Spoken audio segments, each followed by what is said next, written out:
con una serie de pautas. También otra circunstancia que se ha dado tradicionalmente es que la ecología se ha considerado una ciencia blanda.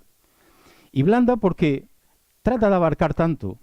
Hay tantos factores que influyen que están muy lejos de ser una ciencia como la física, donde podemos predecir dónde va a estar un astro o un satélite dentro de 200 años a una hora y un minuto determinado.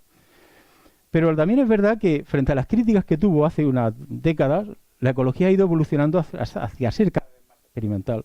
Y claro, lo que hay que cambiar es un poco el paradigma, la forma de asumir qué tipo de ciencia es. Y la verdad es que la ecología está mucho más cerca de la física cuántica que de la física mecanicista newtoniana. Y la física cuántica está dominada porque estamos en un universo probabilístico, donde tenemos márgenes de error y siempre regidos por un principio de incertidumbre que no nos permite saber todo aquello que nos gustaría saber. Y con esa perspectiva y con eso en mente, la ecología lo que tiene que hacer es abordar el estudio de sistemas ecológicos que son pues, mucho más complejos que el cuerpo humano, como se ha dicho en la presentación anteriormente. Y tiene que ser capaz, a partir de un muestreo, puesto que un ecosistema es inabarcable en su totalidad, pues a partir de un muestreo y la obtención de datos, y veo que está por aquí en la sala quien ha estado trabajando con nosotros como técnico de laboratorio y que ha hecho muchos de estos trabajos con nosotros, pues a partir de un muestreo ser capaz de construir un modelo que se ajuste a la realidad y que puede ser más o menos preciso, pero sobre todo tiene que ser exacto, es decir, tiene que ser un fiel reflejo de lo que realmente pasa.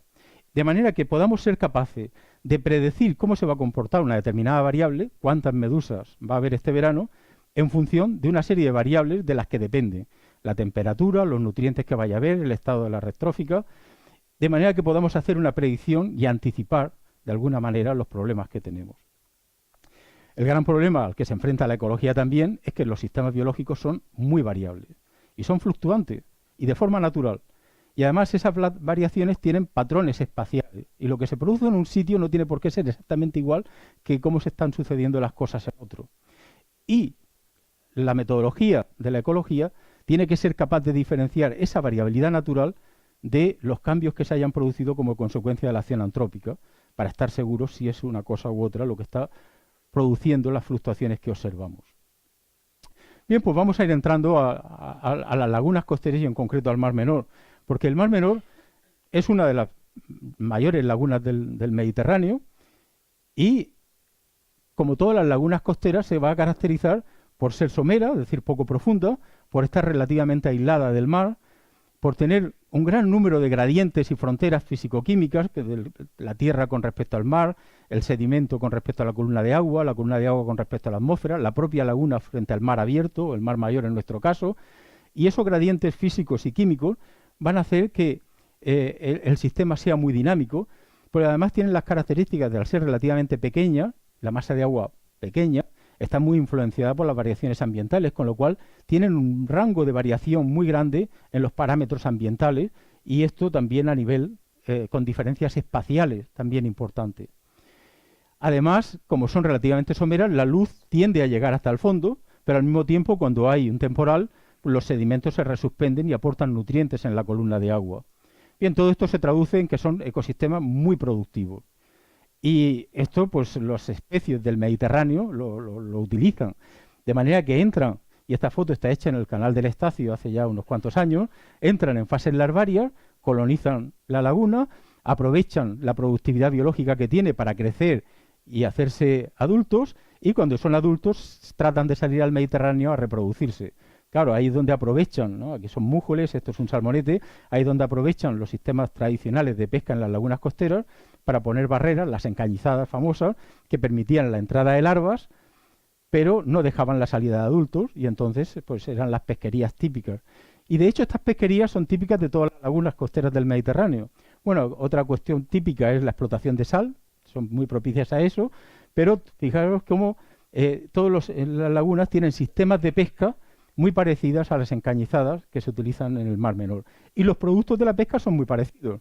Se pescan las mismas doradas, magres, sargos, mújoles, la típica hueva de mújol, y esta hueva de mújol, que es de hecho de la laguna de Cabras, en Cerdeña, pues se parece mucho a las huevas de mújol que comemos aquí en Murcia.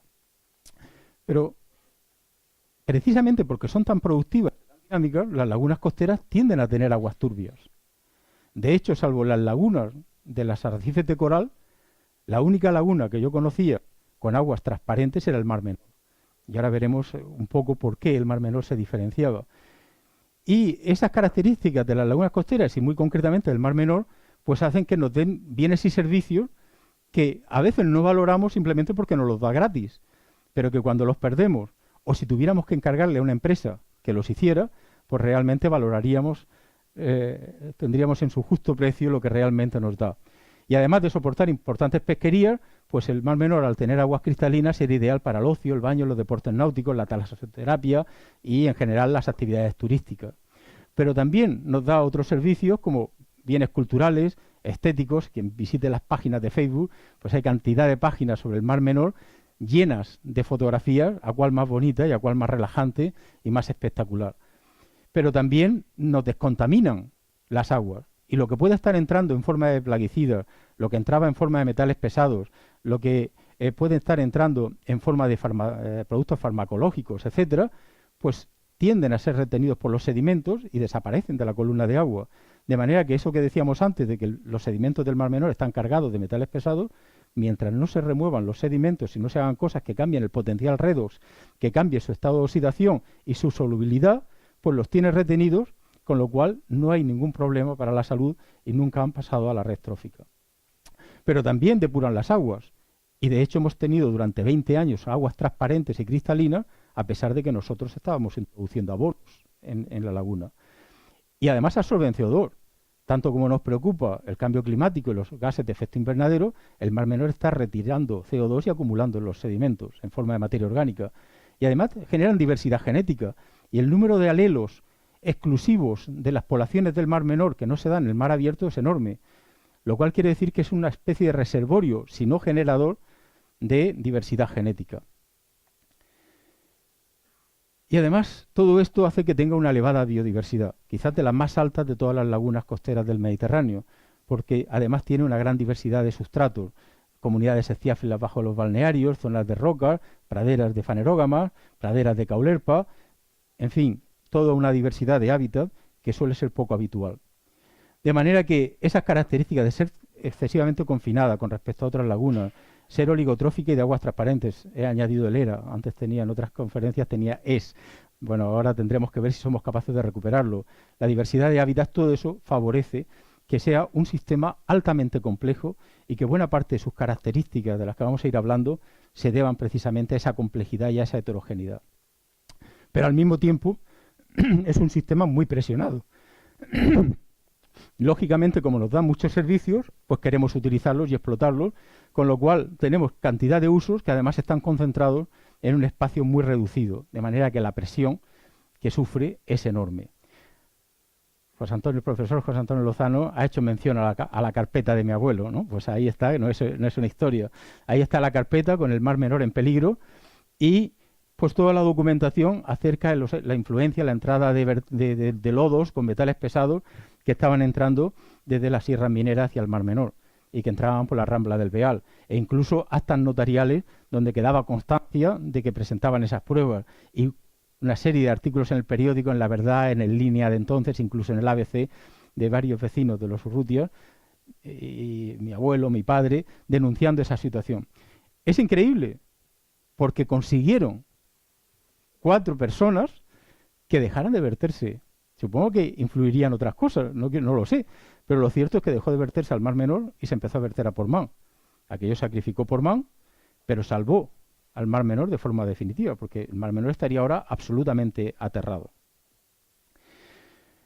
Pero la primera gran actuación humana que perjudicó al Mar Menor y que cambió radicalmente su forma de funcionamiento fue la apertura del canal del Estacio. Más que la apertura, el ensanche y dragado del canal del Estacio. Y esto supuso que los balances hídricos del Mar Menor con respecto al Mediterráneo se alteraran. Y como aproximación o como información, pues decir que las entradas y salidas de agua que compensan esos balances hídricos, pues prácticamente se duplicaron. lo cual condujo a que los tiempos de residencia, que eran superiores a un año, es decir, un tiempo de residencia es lo que tarda todo el agua de la laguna en ser renovada y cambiada por agua del mar Mediterráneo, pues era de más de un año y pasó a ser de algo menos de un año, de unos 8 o 9 meses. Y claro, como consecuencia de eso, las temperaturas extremas se suavizaron y sobre todo las inferiores, que bajaban de 8 grados con mucha frecuencia, pues empezaron a no bajar de 11 o 12. Y las salinidades también se suavizaron. Con lo cual, el ciclo de salinidad y temperatura que tenía el Mar Menor en los años 50-70, y estos datos algunos proceden del trabajo que ha mencionado también el profesor Lozano, de don Fernando Lozano Cabo, pues han ido evolucionando hacia situarse en esta posición que, como ven, pues están más cerca de la situación del Mediterráneo. Es decir, ha habido una mediterranización de las aguas del Mar Menor. Y claro, como consecuencia de eso, pues colonizaron especies nuevas. Por un lado, al aumentar las tasas de intercambio, había más probabilidad de entrar, y por otro lado, al ser más suaves las condiciones de vida, pues más especies que se podían quedar a vivir en el Mar Menor. Mientras voy hablando, van apareciendo aquí una serie de diagramas en los que aparece la actuación humana, en Sánchez y Dragado del Canal del Estacio. En azul aparecen las consecuencias hidrológicas y ambientales que tiene, aumento de las tasas de intercambio con el Mediterráneo, descenso de la salinidad y suavización de las temperaturas, y las consecuencias biológicas, colonización de nuevas especies. Claro, esto se tradujo en que aparecieron especies nuevas, como ciertas medusas, que al principio eran residuales, aparecían 1 o 2 ejemplares de vez en cuando, y una alga, Caulerpa prolífera, que empezó a aparecer en los fondos. El alga Caulerpa prolífera hace honor a su apellido y proliferó muy rápidamente, con lo cual muy rápidamente colonizó. Fíjense que este es en el año 82, cuando hicimos el primer trabajo de cartografiado. En el 83 y en el 87 ya prácticamente estaba todo el Mar Menor cubierto, y actualmente pues es una pradera que es mixta de Cimobocea con Caulerpa, pero que domina Caulerpa. Estos eran los fondos anteriores del Mar Menor, es decir, una pradera laxa de una fanerógama, Cimobocea nodosa, que permitía que los fondos estuvieran bien oxigenados, que la materia orgánica se mantuviera baja y que era una zona de reclutamiento de larvas de peces que luego pues tienen interés pesquero. Pero claro, Caulerpa prolífera es tan densa que prácticamente no permite la renovación del agua cerca, y además anualmente o bianualmente se muere y aporta toda esa materia orgánica al sedimento. Con lo cual los sedimentos pasaron de tener menos de un 1% de materia orgánica a tener, ya van por más de un 30% de materia orgánica. Es decir, yo siempre bromeo diciendo que el Mar Menor es una inversión de pozo de petróleo o de bolsa de petróleo para dentro de unos cuantos millones de años. Claro, esto hacía que los sedimentos que eran relativamente arenosos pasaran a ser más fangosos y que la columna de agua, al llegar al fondo, en la zona donde había Caulerpa, se volviera anóxica. De manera que el sedimento del Mar Menor, como consecuencia de Caulerpa, era anóxico, con desprendimiento de sulfídrico, un fango negro, con muy poca vida. Afortunadamente eso era en la cubeta central, en la zona más profunda, y no en las zonas de baño. Caulerpa, modificando la materia orgánica y la concentración de materiales finos y fangos, pues de alguna manera excluía a la fanerógama, Cimobocea nodosa.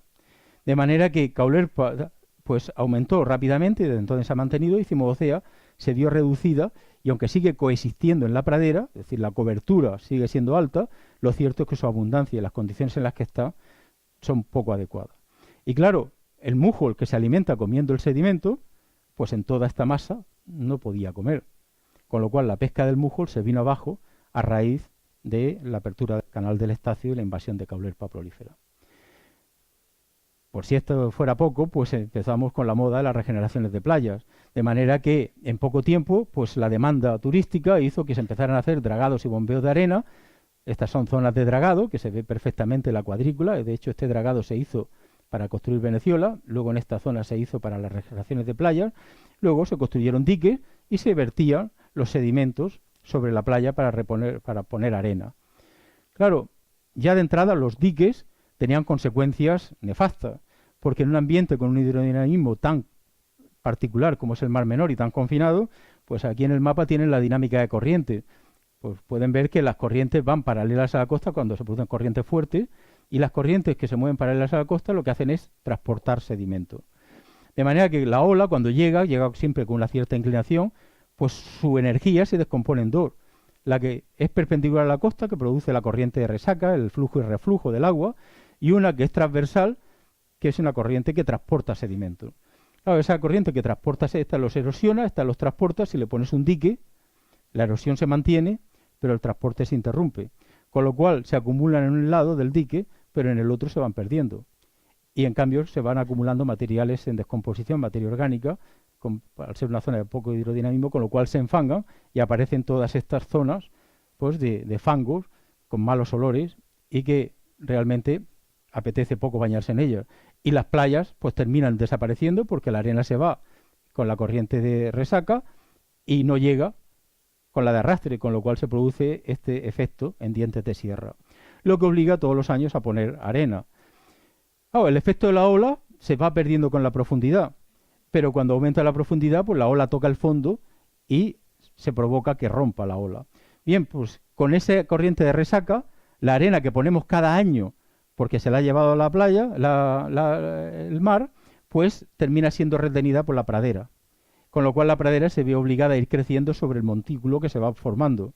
Con lo cual poco a poco cada vez hay menos profundidad y la ola en vez de romper aquí, ahora rompe aquí.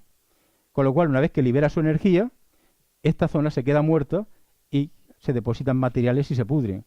Con lo cual empiezan a aparecer barras paralelas a la playa y esta zona se enfanga y pierde las características que tenía de baño. Por si fuera poco, al construirse los espigones y rellenar esto con arena, pues los balnearios tradicionales que tenían toda una comunidad altamente diversificada de especies filtradoras, muy raras en lagunas costeras, porque no es normal que haya ambientes sin luz, ¿no? Y sustratos rocosos en las lagunas costeras que están dominados por esponjas, ascidias, nidarios, briozoos, que filtran y depuran el agua, pues se quedaron obturadas con la sedimentación, la turbidez que se producía y prácticamente pues desaparecieron. Además, donde se vertía la arena, pues se activa la producción primaria y tanto donde se produce el dragado como el vertido de arena, pues al activarse la producción primaria se produce más materia orgánica y en una comparación rápida de las praderas de Caulerpa antes y después, el negro es antes, en gris es después de que se haya hecho el dragado o el vertido, esta sirve de control, la pradera Caulerpa, que ya es fangosa de por sí, y la pradera decimodocea, que es arenosa, pues en la zona de dragados y en la zona de vertido, antes eran como las arenosas en cuanto a materia orgánica y sedimentos finos, y en cambio después de las actuaciones se enfangan y se produce acumulación de materia orgánica. Es decir, terminamos teniendo lo contrario de lo que queríamos tener. Y por si fuera poco, la fauna cambia. Con lo cual, pues especies que vivían en Cimodocea, como el caballito de mar, los zorros, etcétera, pues terminan desapareciendo porque se ven sustituidas por praderas de Caulerpa. Y esto un año y otro.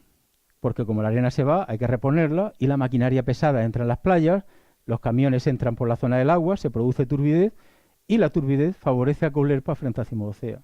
Siempre nos habíamos estado preguntando por qué en las zonas someras Caulerpa no había conseguido invadir en la mayoría de ellas y se mantenían las praderas de la fanerógama, cuando en la zona profunda había proliferado tan rápido. Y en una tesis que se leyó hace un año, precisamente se demostró que mientras que Cimodocea tolera intensidades altas luminosas y mantiene su producción primaria, en cambio la fotosíntesis de Caulerpa se fotoinhibe muy rápidamente en cuanto la luz es un poco intensa. Con lo cual en las zonas someras de un mar menor transparente, Caulerpa no puede vivir. Pero claro, si ponemos turbidez en el agua y la luz disminuye, Caulerpa prolifera y enfanga y retiene la materia orgánica. De manera que a veces con la excusa de que había 1 o 2 centímetros de fango en la superficie, pues Costas ha venido actuando para retirar esos fangos y ponerlos arenosos. Y lo único que ha conseguido es crear hondonadas ahora con casi 1 metro de fango. Donde había 5 centímetros, ahora tenemos huecos de 1 metro y la gente se queja porque se hunden, los críos se quedan. En fin, esto es lo que hay. Pues todos estos diagramitas que hemos ido poniendo de relaciones causa-efecto entre actuaciones y cambios ambientales y biológicos están reunidos ahora en este diagrama, donde se vea cómo a partir de cada una de las actuaciones al final se termina llegando a la disminución de la pesca, de las especies lagunares, la desaparición de artes de pesca tradicionales, la pérdida de calidad ambiental, la necesidad de tener que hacer medidas de recuperación de la calidad ambiental y sanitaria y al final pues pérdidas económicas. Lo que hace interesante este diagrama es que está publicado en 1996. Es decir, cuando ni siquiera teníamos todos los datos que tenemos actualmente. Pero simplemente, y ese es el poder de la ciencia, no hay que recurrir a bolitas de cristal o a echar las cartas para predecir lo que va a pasar. Cuando se conocen bien las relaciones que existen entre los distintos componentes de un ecosistema y los procesos que intervienen, se pueden hacer modelos conceptuales que tienen un gran poder predictivo. La de dinero y problemas que nos habríamos ahorrado si hubiéramos seguido estas indicaciones hace ya, pues, hace casi 30 años. Bien, pero el Mar Menor se ha caracterizado por ser un ambiente altamente complejo y con una capacidad homeostática realmente fuera de lo normal. Y en un ambiente, en una fundación de estudios médicos, pues esto de la homeostasis tiene especial sentido. Porque los sistemas, todos los sistemas vivos funcionamos igual. Lo único que cambia es el nivel de complejidad o el nivel de organización biológica que estamos.